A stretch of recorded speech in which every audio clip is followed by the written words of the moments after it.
Ngayon po, mamimigay po ako ng pera sa mga mahirap. Sa mga bahay na salanta ng bagyo. Yung maliit na bahay pupuntahan ko, bibigyan ko sila ng pera. Mga 20,000 bawat bahay na kubo. Bibigyan ko sila isa-isa, pupuntahan ako. At bibigyan ko sila ng maraming pera. Ang bawat bahay na mapuntahan ko ay bibigyan ko ng halaga ng 20,000 na pera. Ito, bibigay ko sa kanila.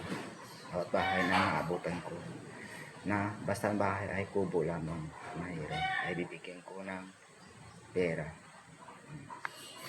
At ito, basta lahat ang makukuha nila ay 20,000 per bahay ang matatanggap nilang pera sa akin. Ito ay kinita ko at tutulungan natin sila na magkaroon ng pera, lalong-lalo na yung mga mahirap sa abot ng aking bayan. Yung bahay ay bahay kubo ay bibigyan ko ng pera. Ngayong tag-ulan, ngayong bagyo, yung nasira ang mga bahay. Pupuntahan natin ang isang bahay dito nakatira sa ating barangay upang tulungan natin kung may masira man ang bahay nila. Kung natanggal ang bubong o dingding, ay bibigyan natin sila ng pera na pinansyal na tulong. Ngayon pupuntahan ko nga dito at tingnan natin dito.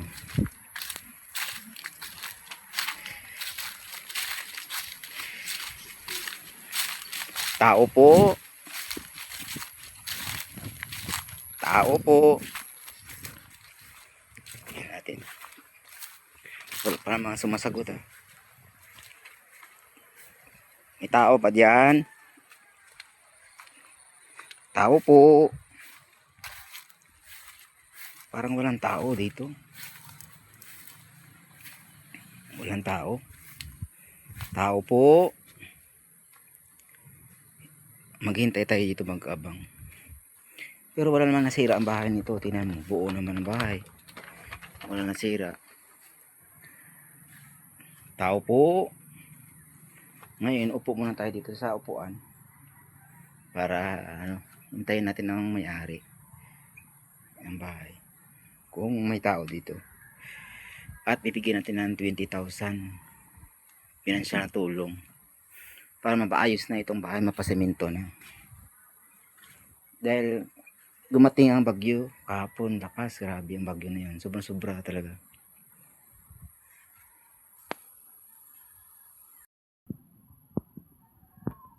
Wala na tao dito. Paano kita mabigyan natin ito ng financial na tulong kung walang tao? Saan kaya ang tao nakatira dito? Baka umalis lang, no? Kanina pa ako naghihintay dito, no, sa bahay na ito. Mga karating oras na, wala pa rin tao ang bahay na ito. Hinihintay ko ng karating oras, hindi pa dumating. At ngayon kanina pa ako nakupo dito sa pisto na ito, sa labas ng bahay na. Wala pa agad ang tao. Walang tao. Paano natin mabigyan ito ng financial na tulong kung ang bahay nito ay walang tao, mali sila. Wala nga na, hintayin natin pa. O, nakapadlock na, ito. Wala nakapadlock ang bahay na ito. Siguro umalis. Baka pumila sa mga ayuda. Dahil ngayon may bagyo. Na lang kaalis pala ng bagyo. Pumila sa ayuda yun sa barangay. Yung bahay nila, butas-butas. Gusto ko ipagawa to. Yun, ipasiminto ko ang bahay nila, tapos palagyan ko ng ilaw ang bahay nila dito. Yun, papalitan ko yan kasi butas-butas ang bahay nila. Papasiminto ko, tapos flooring. Yun, itong upuan to, pangit na upuan nito. Yun ang mga upuan nila. Papalitan ko to ng simento na ito para maganda at magandang pahingahan. Sa loob naman, palagyan ko rin ng aircon ng bahay nito. Na? Hinihintay ko tao dito eh. Ha? Hinihintay ko tao balay. Tao di ay? Wa? Andyan. Ayun po, no, may dumaan kanina yung bahay niyo, naka-red yun, no, yung naglalakad, dumaan. Sabi niya wala daw tao dito sa bahay, umalis daw. Kaya ano eh, umalis daw tao sa bahay dito, kaya sabi niya raw hindi mo halangan na hintayin natin yun ng may-ari bahay nito.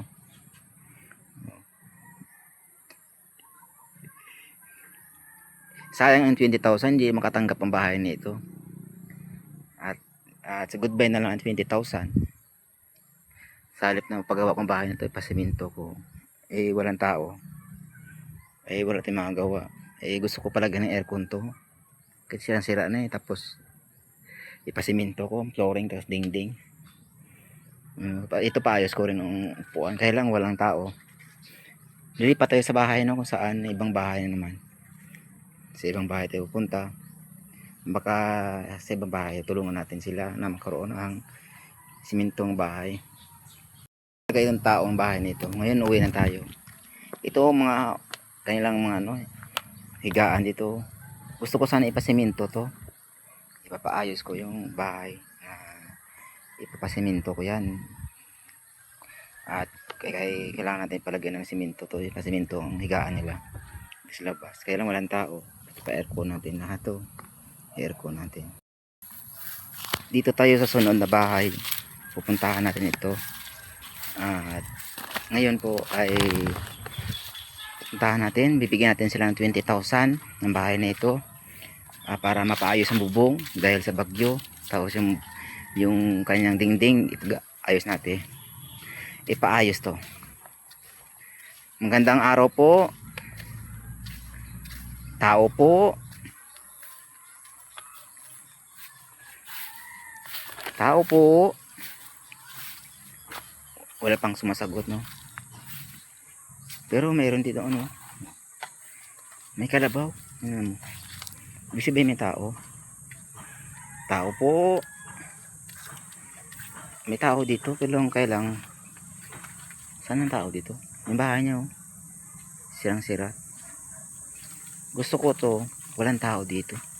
Sayang ang 20,000 na matatanggap niya. Ang may-ari nito, tingnan mo, kapadlak pala. Kapadlak. Ang may-ari nito, pumila ito sigurado.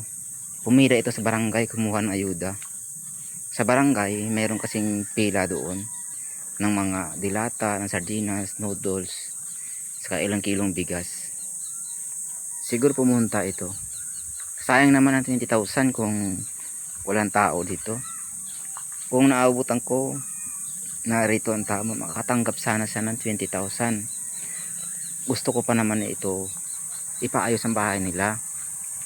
Gaya nito, i-colorop ko sana itong bubong.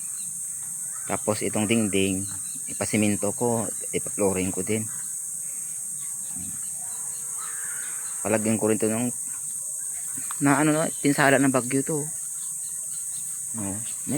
Meron siyang ano. Ito siguro ang alaga ng kalabaw, may-ari nito. Ito ang kalabaw. May-ari. Wala lang taong bahay nito, hindi tayo makatanggap ng 20,000 ito. Nasira ng bagyo ang bahay nila, Nasira. Ipagawa ko sana ito.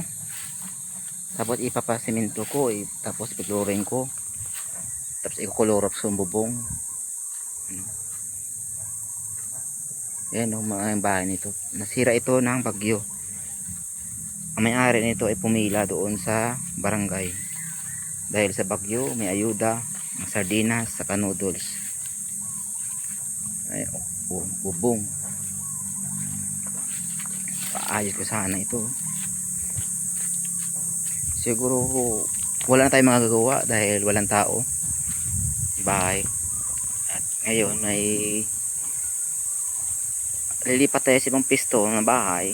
Puntahan natin iba, baka mayroon tayong matulungan. Ito wala tayong magagawa kung walang tao ang bahay na ito. Hindi natin matutulungan sila, walang tao.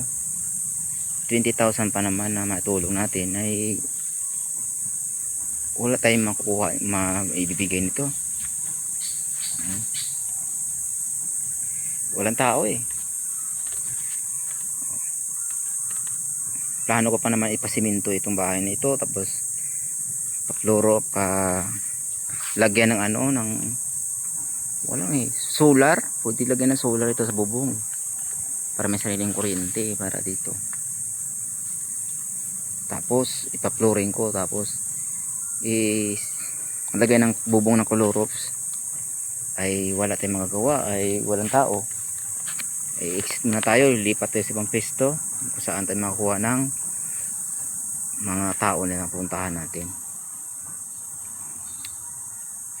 at matutulungan natin sila may pagawa ang bahay na ang kakarang araw ay may bagyo na dumating. Malakas ang hangin dito. Ito ang puno ng bangka, ang hangin kasi katatapos ang bagyo. Ito natanaw ninyo, mayroong kubo dito malayo pa lang. Pupuntahan natin itong bahay na ito na upang tulungan natin at bibigyan natin ng 20,000 at ipapaayos ang bubong ng bahay, ipapaayos ang dingding, ipapasiminto, flooring. Lalagyan natin ito ng ano, yung bahay nila, yung dati ng solar panel board at color of ng bubong, at lalagyan din internet, kumpleto lahat at kuryente. Itong bahay na ito, nakubo na ito, ay yung mga taong mahirap to, matutulungan natin sila. At ngayon plituhin ko ito na matutulungan sila dahil sa bagyo na nakaraan. Puntahan natin itong kubo nito, puntahan natin. Dito makatawid basta-basta dito, you know, kaya dahil nga daw sa ano, dahil nga sa bagyo dito, hirap tumawid, napakataas. Tingnan natin, tawid tayo sa ilog, sa ilong tawiran nito. Kahit mahirap na mga tawiran, susungin ko dahil lang sa pagtulong sa kapwa-tao. Tutulungan natin ang mga nahihirapan, ang mga sinalanta ng bagyo, para ngayon na makatulong tayo. Kahit mahirap man mga tawiran dito, matawid natin yan. Ilog ito, tawirin natin, maabot natin ang matutulungan natin sa abot ng ating makakaya. Dito parang tatangayin ako sa lakas ng alon. Hirap tumawid natin. May dalang sakop naman ako para sa ulan, kapag mag-ulan, abutan ng ulan. Tao po! Ay! Tao po! Walang tao. Sira ang bahay. Ngayon ang sira. Walang tao yung ano, yung bahay nito. Sira. Tao po. Tao po. Walang bahay talaga. Sira talaga yung bahay. Sira. Ito talaga dapat natin matulungan. Ito sinalanta ng bagyo. Sira-sira yung bahay, oh, inambutan ito ng bagyo. Kaya lang walang tao. Ito talaga dapat. Kaya lang walang tao ngayon. Eh paano nito may bigyan ito ng 20,000 at napaayos ang bubong ng bahay. Plano ko pa naman, ipasiminto ko ito, paikot ang bahay na ito. Tapos yung bubong, may colorops ko siya at palagyan ko ng ano, ng panel board sa taas. Magkakaroon ng sariling kuryente, solar, baga ang ikakabit ko dito.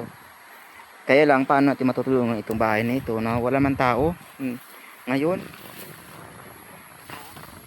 Itong yero papalitan na, tulungan na eh. Kailangan natin matutulungan ito dahil wala nga tao dito sa bahay na ito. Itong bahay, oh, kailangan ipapaayos natin ito. Dinaanan ng bagyo ito kaya nasira, oh. Ito plano ko dito talaga, pag ito paayos ko to, itong kubo nito, bahay na ito, ay papasiminto ko ito, yung lahat ng pader, dingding, tapos palagyan ko ng bubong na colorops, tapos palagyan ko ng internet, tapos flooring ko. Kumpleto talaga siya. At palalagyan ko ng aircon. Ay ang problema natin, walang tao dito ngayon. Walang tao. Ngayon tayo natin pa ito. Kung kailan darating ang tao dito nakatira. Hindi natin sila matulungan na mabigyan ng 20,000. Mapaayos. Dito ang ganda ng pesto ng bahay na ito. Pwede dito sila mangingisda. May mahito dito. Oh. Meron tilapia at bangus na pang-alagaan. Kuha na ng isda. May alimango, sugpo, hipon dito. Kaya mas swerte ang bahay ng katira dito sa tabi ng ilog.